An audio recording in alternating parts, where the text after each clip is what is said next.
سلمان فارسی ہے کبھی حضرت بلال، جبریل آ کے بنتے ہیں دربان مصطفیٰ۔ تو اسی طریقے سے اللہ تبارک و تعالیٰ نے جب رسول اکرم صلی اللہ علیہ وسلم کو اس دنیا میں بھیجا تو رسول اکرم صلی اللہ علیہ وسلم کو سب سے بڑا معجزہ قرآن اللہ نے دیا۔ سب سے بڑا معجزہ آقا دو عالم صلی اللہ علیہ وسلم کا اگر کوئی معجزہ ہے تو وہ قرآن کا معجزہ ہے۔ اس لیے جو زمانے میں لوگوں کو عربی میں بڑا ناز تھا،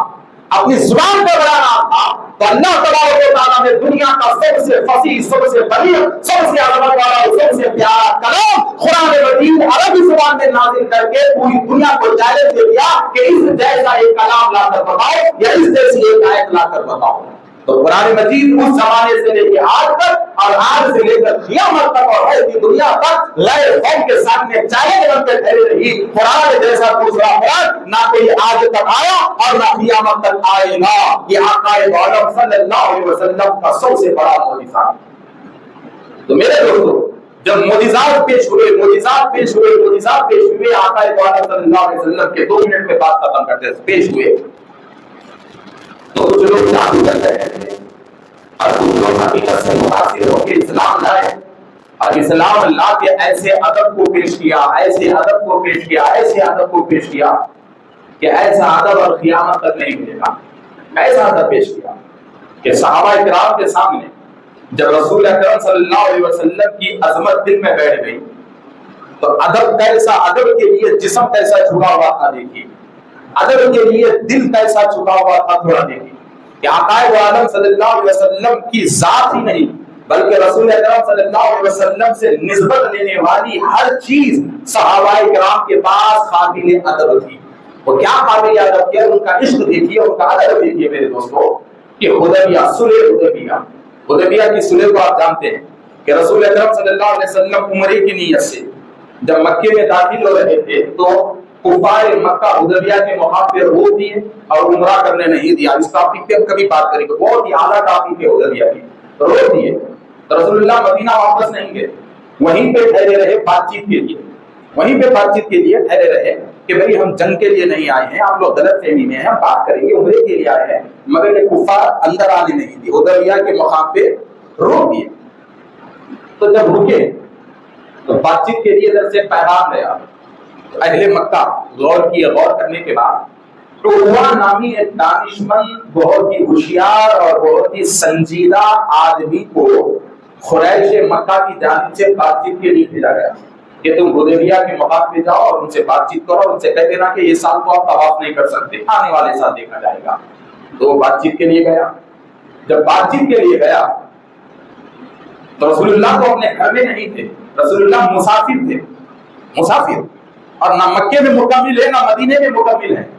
سفر کی نیت سے آئے تھے، عمرے کی نیت سے آئے تھے، حدیبیہ کے مقام کے بیچ میں رکا دیا گیا۔ مگر میرے نبی جب مسافر ہو کر خیمہ ڈالتے ہیں تو اس صحابہ کی محبت کیسی ہوتی ہے اور ان کا ادب کیسا ہوتا ہے، ذرا دیکھیے میرے دوستو۔ یہ عروہ نامی جو بندہ بڑا سنجیدہ تھا، دور اندیش تھا، جب سارے ماحول کو دیکھا، صحابہ کو دیکھا، رسول اللہ کو دیکھا تو ایک بھی بے ادبی کا جملہ زبان سے نہیں نکالا، واپس اپنے قبیلے میں آیا اور قبیلے میں آیا تو سرداران قریش نے کہا کہ اے عروہ بدلا بات چیت کیا ہوئی، معاملہ کیا ہوا؟ تو عروہ کہتا ہے کہ بات چیت چھوڑو، سب سے پہلے میں نے جو دیکھا ہے وہ سنو۔ پوچھا تم نے کیا دیکھا ہے؟ تو عروہ کہتا ہے قسم خدا کی میں نے دنیا کے بڑے بڑے بادشاہوں کے درباروں کو دیکھا ہے، میں نے قیصر و کسریٰ جیسے بڑے بڑے بادشاہوں کے درباروں کو دیکھا ہے، بڑے بڑے سرداروں کے درباروں کو دیکھا ہے، میں نے بڑی بڑی قوموں کو دیکھا ہے، مگر میں نے جیسا ادب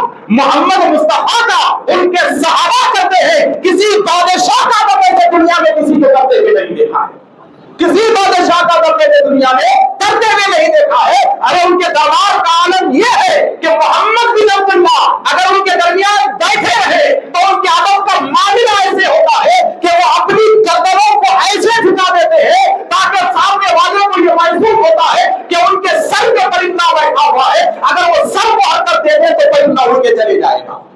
اتنی احتیاط کے ساتھ وہ اپنی گردنوں کو جھکاتے ہیں اور وہ اپنے نبی کے سامنے نظر سے نظر ملا کر بات نہیں کرتے, چہرہ اٹھا کر وہ بات نہیں کرتے. کہا کہ یہی نہیں, میں نے اور بھی بہت کچھ دیکھا ہے. پوچھا بتلا بھائی کیا دیکھا ہے؟ تو کہتے ہیں کہ ان سے, اس نبی سے,